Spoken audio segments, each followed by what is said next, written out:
So this is the lesson on types of reactions and learning how to write the equations properly and then determining what type of reaction is. The lesson on balancing has already happened.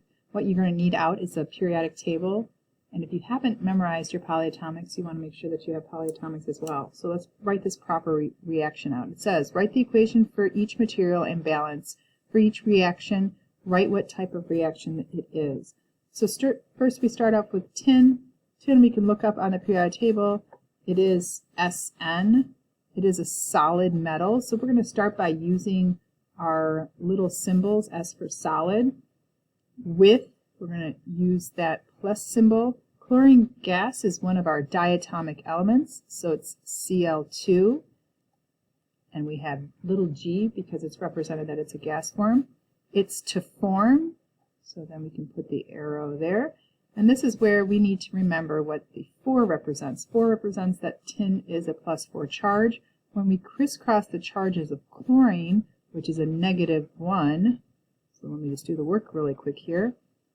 From a previous unit, we have -1 plus 4. We crisscross the charges down, and we're left with SnCl4.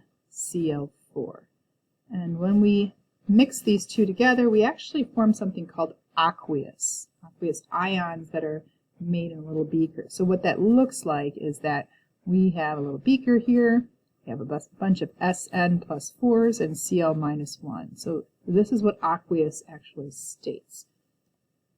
So I'm just teaching you that this is what you would write.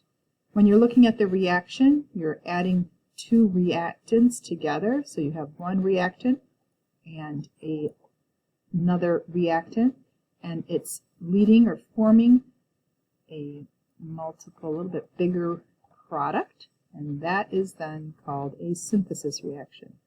The textbook also, and some online sources, also calls this combination, but we're going to stay away from calling it combination because there's another type of reaction that's combustion. So if you were ever to shorthand, combustion and combination look the same. So we're going to stick to calling this a synthesis reaction. We're not done.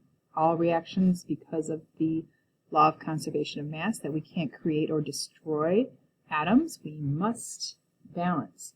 So this is where we can go back and forth. You don't necessarily have to show work in balancing, but you've got 4 chlorine here on the right side. That means I can change this coefficient and put a 2 in front, giving it 4 on the left side, the reactant side. And now we're looking at a balanced equation. 1 tin, 4 chlorine, 4 chlorine. And there's our reaction of tin with chlorine gas to form tin 4 chloride.